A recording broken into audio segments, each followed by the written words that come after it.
The bride let out a scream that could have cracked glass. Guests were running in every direction, heels snapping, drinks spilling, someone's fancy hat got trampled. And right in the middle of it all, my cows. Big, muddy, curious cows, trotting around like they owned the place. One of them had frosting on her face from what used to be a wedding cake.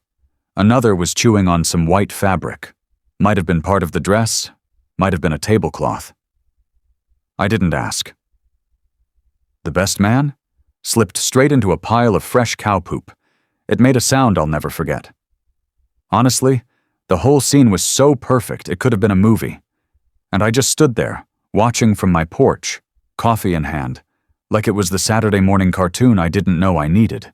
The bride, the groom, the angry wedding planner, all of them yelling, chasing cows around my backyard like this was some kind of rodeo. They had no clue this wasn't some freak accident. Nope. This was all me. Well, me and my cows. And trust me, those girls were more than happy to help out. So how did we get here? How did someone's special day turn into an absolute mess of cow drool, crushed centerpieces, and screaming guests? Oh, that's a story. One I didn't ask to be part of. But once Karen dragged me in, I made sure to finish it my way. Let me tell you what happened. I live on a few acres just outside of town. Not a farm exactly, but enough space for a barn, some cows, and peace. The kind of place where you can leave your windows open and only hear crickets, not car horns. Most of the land around me is open, except for this little HOA neighborhood that popped up a few years ago right next to my property. Fancy signs, strict rules, matching mailboxes, the whole deal. I'm not part of it, never have been. And honestly, that's how I like it. They do their thing, I do mine. That's where Karen comes in. She lives right on the edge of the HOA, the house closest to my land. She has this perfectly trimmed lawn, white shutters, 2 little flagpoles in the yard. One for the country, one for herself, I guess. The first time we met, she told me my fence was a bit rustic for the neighborhood vibe. I laughed, thinking it was a joke. It wasn't. From there, it only got worse. She once left a note in my mailbox because my barn light was too bright. Another time she said my cows were making the community feel less high-end. Her words, not mine. She never yelled or caused a scene. That's not how Karen works. She smiles while she insults you. Passive-aggressive is her specialty. I'd be trimming hedges and she'd stroll by like, "Oh, trying to clean up a little, huh? Good for you." Like I needed a gold star for owning hedge clippers. We weren't friends, but we had a rhythm. Her throwing little jabs, me ignoring her existence. To be honest, I didn't take her that seriously. I thought she was just one of those bored people who needs to feel important. She'd walk around like she ran the HOA, even though I'm pretty sure she wasn't even on the board. Still, she acted like her word was law. And even though my land wasn't under their rules, that didn't stop her from poking her nose over the fence whenever she felt like something wasn't up to her standards. I knew she was annoying. I didn't know she'd go as far as using my land for a wedding without asking. But I guess she decided my backyard was part of her kingdom too. It started small, like most weird things do. One afternoon, I caught Karen standing a little too close to my fence. Just standing there, hands on her hips, staring at my open field like she was doing some sort of inspection.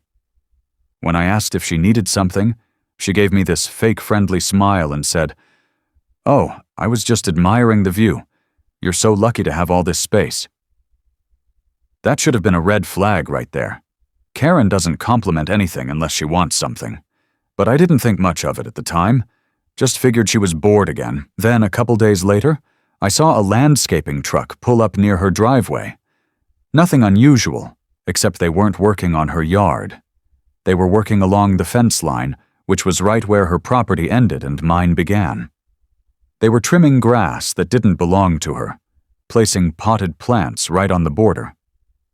I leaned over and asked one of the guys what they were doing. He just shrugged and said, We're just following the map she gave us." The map? That definitely wasn't a good sign. But again, I told myself, maybe she was just being extra with her curb appeal. A few mornings after that, a big white delivery van showed up. Then another. And another. I saw people unloading chairs, tables, even a white arch. My land, especially the back area, is flat and open. Perfect for something like a party or, a wedding. But I still hadn't connected the dots. I asked Karen what was going on, and she waved me off with a, "Don't worry, it's just a small gathering, a neighborhood thing." I asked her point blank, "Is this going to be on my land?" She laughed like I'd said something silly and said, "Oh, don't be so dramatic. It's just one afternoon." Looking back, there were signs everywhere. She started leaving little orange flags in the ground, which I thought were for marking dog poop or something. Turns out they were for the wedding setup. And one day, I caught her talking to a couple in formal wear, walking them along the edge of my property like she was giving them a tour. That was probably the bride and groom. But at the time, I just thought, weird, maybe they're family visiting or something. To make it worse, I noticed a group of workers rolling out this big temporary walkway across the grass that clearly belonged to me. I asked them who approved that, and they said, "The homeowner." Only they pointed to Karen's house when I asked who that was. That's when it clicked. She wasn't just being nosy, she was planning something, and not in a subtle way either. She was treating my land like an extension of her backyard. I should have stepped in right then, maybe called someone, made a scene. But part of me was just watching to see how far she'd go. She kept saying it was just a little event, but every day it looked more like a full-blown wedding. Still, I waited. Let her dig the hole a little deeper. The morning of the wedding, I woke up to the sound of loud music and people yelling. Not angry yelling, more like the fake, overexcited kind people do when they're trying to throw a perfect event. I figured maybe someone was having a backyard barbecue. I grabbed my coffee, stepped out onto the porch, and nearly dropped the cup. My field looked like a wedding catalog exploded all over it. Tables with white cloths, folding chairs in rows, flower petals scattered across the grass, even one of those big white tents that looks like it belongs at a county fair. And right in the middle of it all, a guy on a ladder adjusting some kind of light fixture that was literally hanging from a tree on my side of the fence. I walked over, already feeling my blood pressure rise.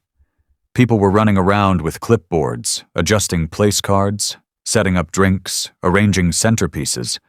They moved like they were on a tight schedule, like this was all normal. One of them even gave me a polite nod, like I was a hired hand there to help. I found Karen near the back, wearing a headset and barking orders like she was running a Broadway show. I asked, as calmly as I could, what was going on. She looked up, all smiles, and said, "Oh, it's just for a few hours. You've got such a perfect open space, I figured. Why not?" I blinked. I didn't say a word at first because I honestly thought I misheard her. But no, she meant it. She acted like she had done me a favor by using my land. When I said, "This is my property, Karen," she just shrugged and said, "It's all part of the neighborhood vibe, right?" Like that explained everything. I told her she never asked for permission. She waved her hand and said, "Let's not make a scene. It's a special day." Guests had already started arriving. They were parking along the edge of my driveway, walking across my yard in shiny shoes, taking pictures like this was some kind of outdoor venue they paid for. A kid ran by with a juice box and nearly fell into my vegetable patch. Some lady asked me where the restrooms were, like I was staff. I couldn't believe it. Not only had Karen taken over my land without asking, but her guests were treating it like it was some public park. For a second, I seriously thought about calling the cops. I even had my phone out. But then I looked out toward the barn. and I saw them. My girls. 4 big, curious cows just munching hay, minding their business. That's when the idea started forming. I didn't need cops, I had cows. Big, clumsy, messy cows, and Karen had just filled my field with white dresses, delicate flowers, and people who definitely didn't grow up around livestock. Later that afternoon, I ran into my neighbor, Tom, the one guy in that HOA with some sense. He looked over at the setup and said, "She didn't ask you either, huh?" I shook my head. He just laughed and said, "Well, this is going to be fun." He had no idea how fun it was really about to get. I didn't go straight for revenge. I paced around a bit first, letting the whole thing really settle in. My land turned into a wedding venue.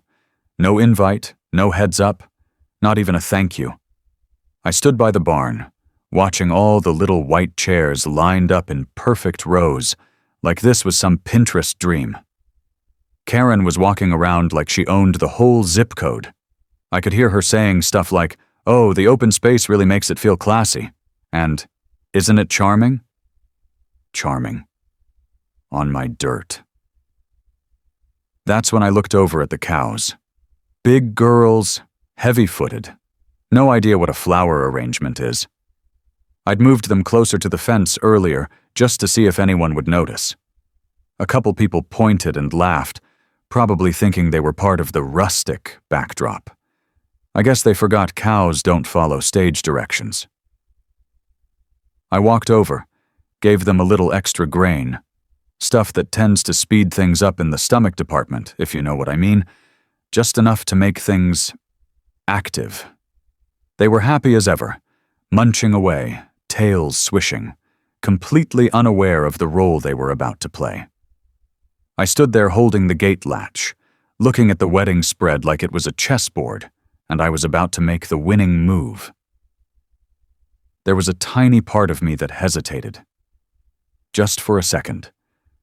Was I really about to crash a wedding with 4 cows? Was I really that petty? Then I thought about Karen's smug face, the way she waved me off like I didn't matter, and I knew, yeah, I was exactly that petty. I slid the latch up, pulled the gate open, and stepped back. That was it. No speech, no dramatic moment. Just a quiet, simple choice. The cows saw the open path, sniffed the air, and wandered out like they were heading to a buffet. Which, honestly, they kind of were. White tablecloths, flowers, sugary cake. The place was a walking cow temptation trap. I leaned back against the fence, arms crossed, and waited. Showtime. They didn't charge in like a stampede or anything. Cows don't really do that. They just wander. Slowly. Heavily. And completely unaware of personal space. The first one trotted through the arch like it was built just for her. Someone actually clapped. I swear, they thought it was part of the ceremony. That didn't last long. The second cow found the cake first. Massive, 3 tiers, all white with those sugar flowers on top. One sniff, and she went face first into it, frosting everywhere, on her nose, on the grass, all over her big old tongue. That's when the screaming started. A woman in heels shrieked and tried to shoo the cow away with her clutch purse. It did not work. More cows followed. One found the drink table, knocked over 3 glasses with her head before trying to drink from the punch bowl. A man in a suit lunged to stop her, slipped, and landed straight on his back in the mud. Or poop. Honestly, could have been either by that point. Another cow took a big ol' squat right in the middle of the aisle, right where the bride was supposed to walk. If that's not a sign from the universe, I don't know what is. Karen completely lost it. She was running around in wedges, yelling at people to do something, like this was some fixable problem. One of the cows bumped her from behind and sent her stumbling into a decorative bush. Her headset fell off. Her hair was coming undone. All that HOA queen energy? Gone.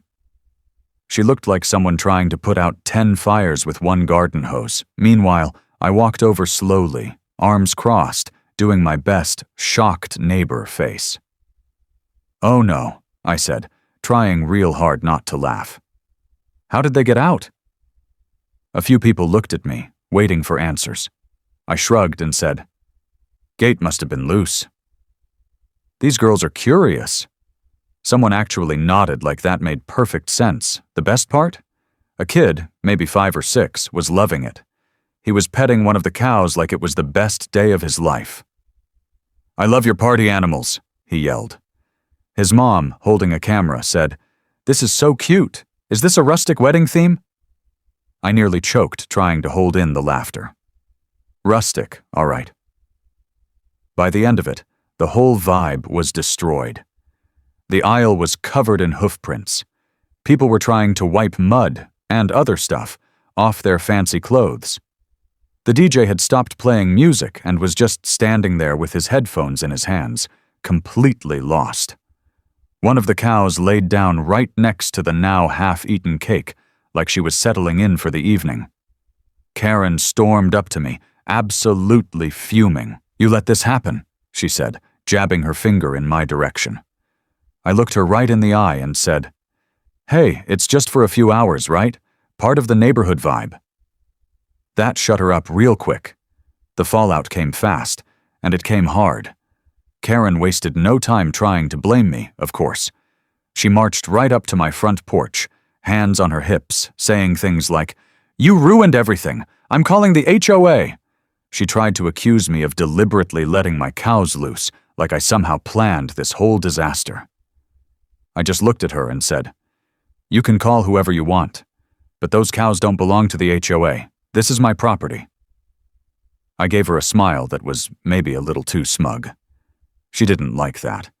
She tried to rally some HOA support, but as soon as they showed up, I pointed out that I wasn't part of their little club. I wasn't bound by their rules. The HOA's hands were tied. They couldn't do a thing to me. At one point, a couple of the board members tried to give me a lecture about community standards, but quickly realized it was a waste of time when I reminded them I wasn't even in the community. Meanwhile, Karen was left to clean up her mess. The wedding was an absolute disaster. The bride was in tears, the guests were grumbling, and I heard a rumor that the couple might even sue Karen for ruining their big day. Can't say I felt bad for her. Honestly, she kind of deserved it. A few days later, one of my neighbors, someone who'd always been on Karen's side, came over with a bottle of wine and an apology. "I've never liked Karen," she admitted. "But I didn't think she was that bad. She had it coming, though. That was the most entertaining thing I've seen in years. You've got guts, I'll give you that." She left before I could even say anything, probably too awkward to stay for more than a quick, "I'm sorry." As for Karen, she tried to retaliate later. A few weeks after the wedding disaster, she started spreading some rumor about my cows being unhealthy and dangerous to the neighborhood. But of course, no one bought it. The cows were perfectly fine, and by then, everyone had seen them cause more chaos than any of Karen's complaints ever would. Her petty little revenge? Yeah, it failed. The cows and I? We just kept living our best lives, one hoofprint at a time. Things have been real quiet ever since the wedding stampede. Karen doesn't really look me in the eye anymore, which honestly has made every morning walk to the mailbox feel like a little treat. The HOA's backed off too. Guess they figured out pretty fast that trying to control someone who's not in their little club is a waste of time. My cows are still just doing their thing, living their peaceful lives like they didn't crash the fanciest event this side of town. I like to call it cow justice. You mess around, you find out, with hooves, drool, and a whole lot of poop. Karen learned that the hard way. And me? I didn't have to yell, argue, or make a scene. I just opened a gate and let nature do its thing. Kind of poetic, really. Funny thing is, I don't think that'll be the last of Karen's nonsense. People like her always find new ways to stir up trouble. And when she does, I'll be here. Calm, ready, and maybe with a few more cows in my corner. Because if she thought that was wild, wait till you hear about the time she tried to steal my scarecrow. Yeah, that one's got a whole different kind of ending.